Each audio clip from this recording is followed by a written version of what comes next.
Good Thursday morning, Patriots. Welcome back to O'Connor's Right Stand. I'm your host, John O'Connor, and I'm glad you're here. For those just joining us, a little about me. By day, I'm a software programmer. Been writing code for years, solving problems, building systems. By night, I'm digging into the stories the mainstream media generally won't touch. I started this podcast because I was tired of watching conservatives get steamrolled while the media cheered, and I often felt, as Dan Bongino would say on his podcast, you were being told a story, not the story. Someone needed to hold the line and speak the truth without apology. So, here we are. If you caught yesterday's episode of O'Connor's Quick Strike, my other podcast, you heard me break down the top 3 stories making waves in conservative politics. Quick Strike drops every Monday, Wednesday, and Friday. 10 to 15 minutes, 3 stories straight fire. If you missed it, go back and check it out. But today on Right Stand, we're going to do what we do on Tuesdays and Thursdays. We are going to dig deep on a story that matters. While everyone's focused on the government shutdown drama in Washington, something far more dangerous is happening in Portland, Oregon. I'm going to tell you about 3 Americans who got attacked by masked thugs this past week. 2 journalists and 1 patriot in a MAGA hat. You know what happened to the attackers? Nothing. But the victims? They got arrested. Let me say that again. The victims got arrested while the attackers walked free. This isn't just Portland being Portland anymore. This is a blueprint for how Democrat-run cities will handle the next 4 years of Trump's presidency. And every American needs to understand what's at stake here. The Right Stand starts now.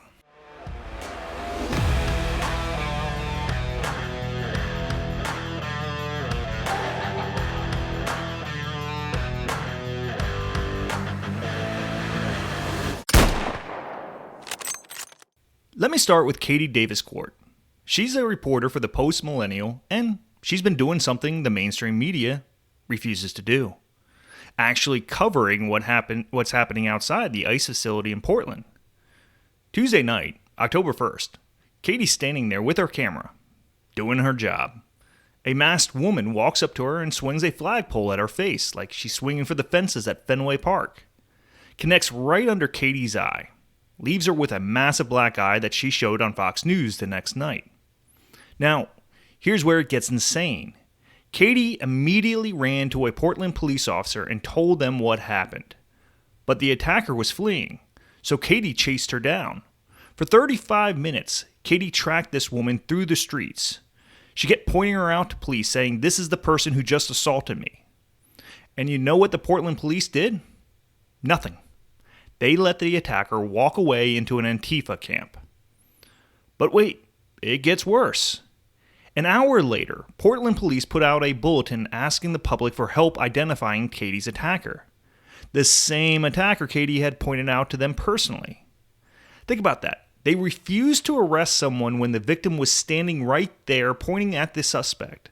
But they are happy to ask Twitter for help later. Katie told Jesse Waters on Fox that covering Portland for the past 4 months has been complete lawlessness. Several blocks of the city are now controlled by Antifa militants who attack anyone they see as a threat.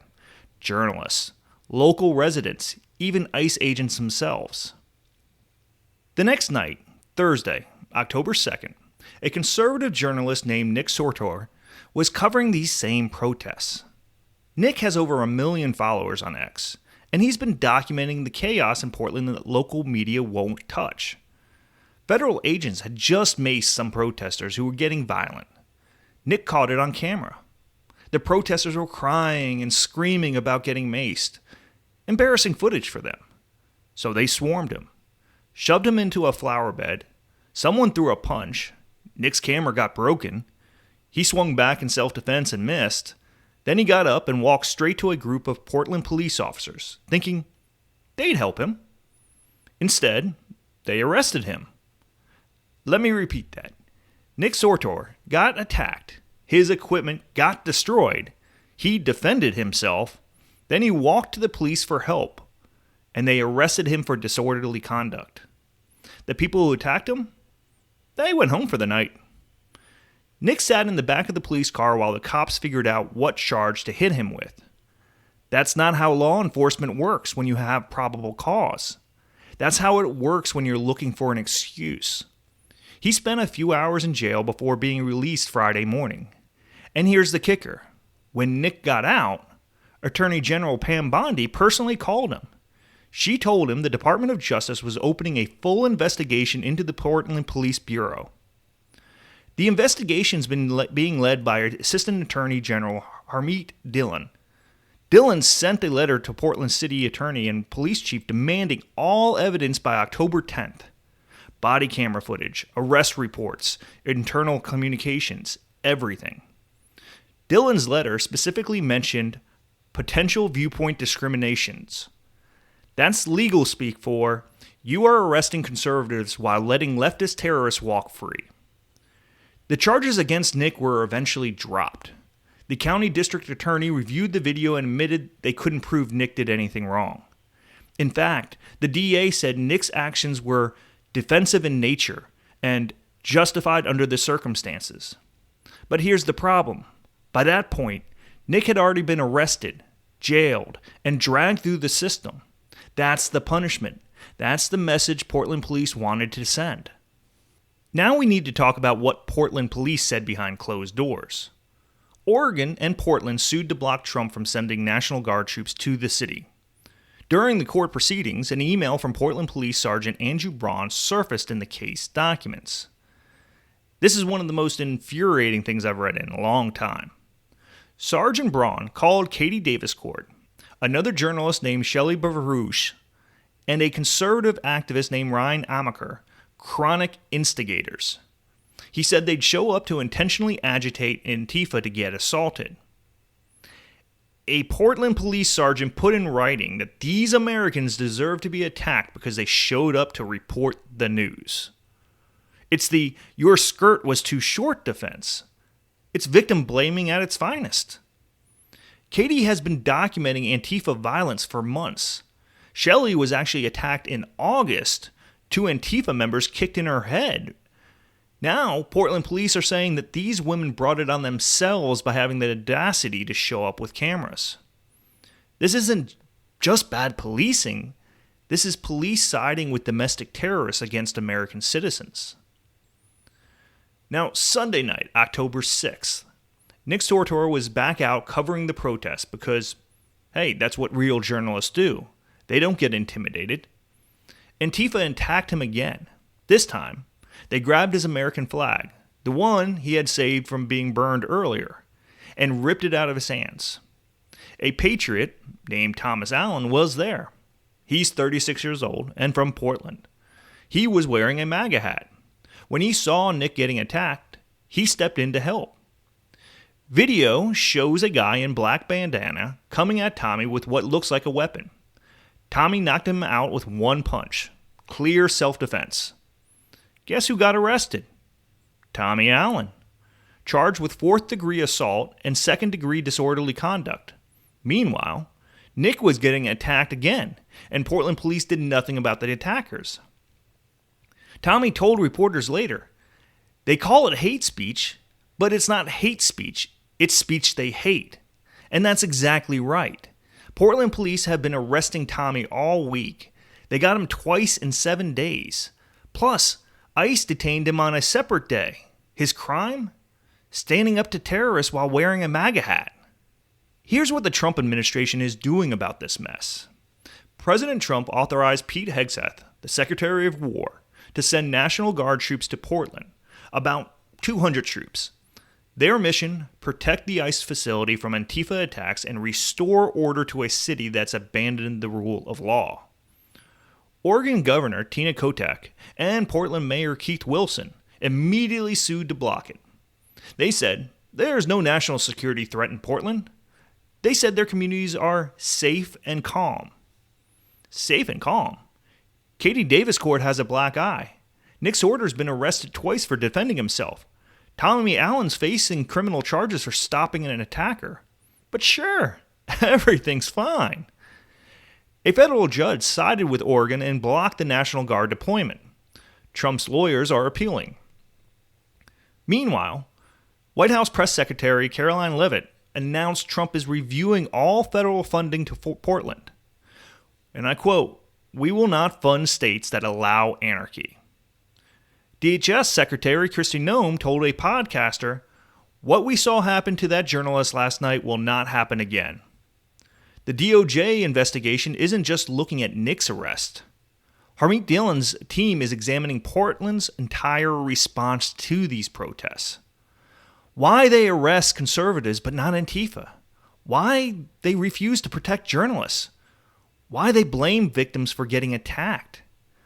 Dhillon wants to know if Portland violated a 2012 settlement agreement the city has with the Department of Justice. That agreement was supposed to reform Portland police. Clearly, it didn't work. Let me connect the dots for you, Patriots. Portland isn't unique. It's a test case. Democrat mayors across America are watching to see if they can get away with this. Can they let Antifa control the streets? Can they arrest conservatives who defend themselves? Can they ignore federal law and tell ICE to get lost? If Portland succeeds, every blue city in America will try the similar playbook. Look, Chicago Mayor Brandon Johnson just created ICE-free zones to block federal immigration arrests. That's not legal, but he's doing it anyway because he saw Portland do it first. New York, Los Angeles, Seattle, San Francisco, they're all watching Portland to see what they can get away with. This is why the DOJ investigation matters so much. This is why Trump sending in the National Guard matters. Because if we don't draw a line here, Democrat cities will become no-go zones for anyone wearing a MAGA hat or carrying a camera. Portland Police Chief Bob Day went on CNN and claimed crime is down by double digits. He said federal intervention isn't needed. But here's what he won't tell you. More than 100 nights of violence outside the ICE facility. Journalists attacked with impunity. Federal property under siege. And his police force is arresting the victims instead of the criminals. That's not law enforcement. That's protection racket for terrorists. We need to talk about who's really controlling Portland streets. Antifa isn't just some loose collection of angry protesters. I've done a whole episode on them. They are organized. They have safe houses where they hide attackers from police. They have bail funds. They have legal support. They have a command structure. Trump recently designated Antifa as a domestic terrorist organization. That designation comes with serious consequences. Federal prosecutions, asset seizures, enhanced penalties. But none of that matters if local police refuse to make arrests. That's the catch-22. Federal law enforcement can't be everywhere. They need local police to do their jobs. When Portland police stand down, Antifa wins. And make no mistake, Portland police are standing down. They are not just failing to stop Antifa. They are actively enabling them by arresting anyone who resists. This episode isn't just about informing you. It's about mobilizing you. First, share Nick Sortor's story. Share Katie Daviscourt's story. Share Tommy Allen's story. The mainstream media won't cover this. It's up to us to make sure that every American knows what's happening in Portland. Second, support these journalists and activists. Katie and Nick are risking their safety to document the truth. Tommy Allen is facing criminal charges for defending someone. They need our support, financial, moral, and legal. Third, demand accountability. Call your congressman. Tell them Portland needs to face consequences for harboring domestic terrorists. Tell them federal funding should be cut until Portland police start doing their jobs. Fourth, watch what's happening in your own city. Is your mayor creating sanctuary zones for illegal immigrants? Is your police chief ordering officers to stand down during left-wing riots? These are the warning signs that your city might become the next Portland. Fifth, prepare for 2026. Every single one of these Democrat mayors and city council members is up for election eventually. Remember, which one sided with Antifa? Over law-abiding citizens. Patriots, what we're watching in Portland is the left's endgame. They can't beat Trump at the ballot box. They can't beat him in Congress. They can't beat him with lawfare anymore because Bondi and Harmeet Dhillon aren't playing games. So their last option is chaos. Make Trump's America look ungovernable. Make it look like federal authority means nothing. Make it look like you can't be conservative in a blue city without getting attacked and arrested. That's the strategy. And Portland is where they're testing it. But here's what they didn't count on. Trump's not backing down. Bondi's not backing down. Harmeet Dhillon isn't backing down. And neither are we. Nick Sortor said it best after his charges were dropped. Trust me, this is only the beginning. He's right. The DOJ investigation is just getting started. The National Guard deployment is still being fought in court. The funding cuts are coming. And every single one of these corrupt Portland officials is about to learn what accountability looks like. Let me speak directly to the mayors and police chiefs in other Democrat-run cities. You are watching Portland. I know you are. You are wondering if you can do the same thing in your city. Here's what you need to understand. The Trump administration has made Portland the test case. They picked this fight deliberately. They are throwing everything at it. DOJ investigations, National Guard troops, funding cuts, criminal prosecutions. Why? Because Trump knows that if he can break Portland's corrupt system, every other blue city will fall in line. You can't hide behind local policing anymore. You can't claim states' rights when you are harboring domestic terrorists. You can't arrest conservatives for defending themselves while letting Antifa walk free. The old rules are gone. Biden's DOJ looked the other way for 4 years. Trump's DOJ won't. So ask yourself, is protecting Antifa worth losing your federal funding? Is it worth a civil rights investigation? Is it worth watching your police chief get led away in handcuffs? Because that's where this is heading. Portland's been a mess for years, and everyone knows it. But what happened this past week crossed a line. When police start arresting journalists for getting attacked, we don't have law enforcement anymore. We have political enforcement. When police blame victims for instigating their own assaults by showing up with cameras, we don't have justice. We have thuggery with badges. When police let mass terrorists control entire city blocks while arresting patriots in MAGA hats, we don't have a city. We have an occupied zone. Portland Police Chief Bob Day wants us to believe everything's fine. Crime is down, he says. The situation is calm, he says. Tell that to Katie Daviscourt's black eye. Tell that to Nick Sortor's broken camera. Tell that to Tommy Allen's criminal charges. The truth is, Portland has become a war zone. Not because of Trump's rhetoric, but because Democrat leaders have allowed it to become one. They have given Antifa free rein to attack anyone they want. They've ordered their police to arrest victims instead of criminals. This isn't sustainable. And Patriots, it's not going to continue much longer. Bondi and Harmeet Dhillon are coming. The National Guard is coming. Federal accountability is coming. And Portland's corrupt officials are about to learn what happens when you side with domestic terrorists against the American people. Katie Daviscourt said something that really stuck with me.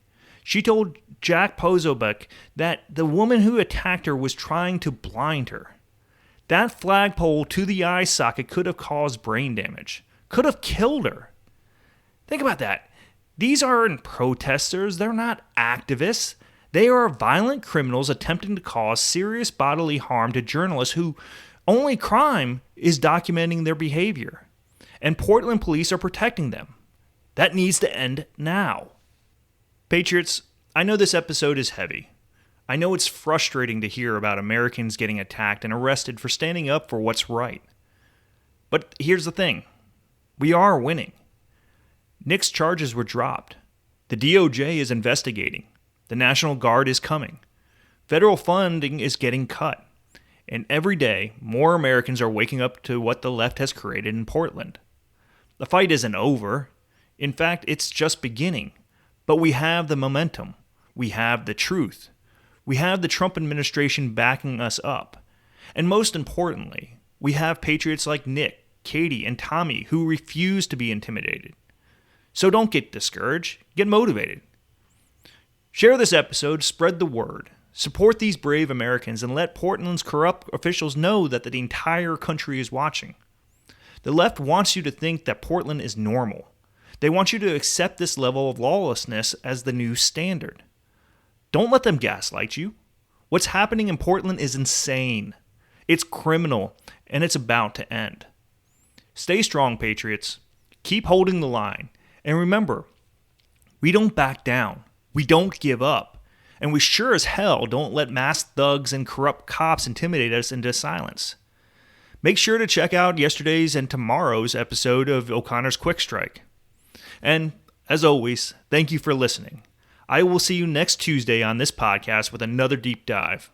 This is John O'Connor, signing off.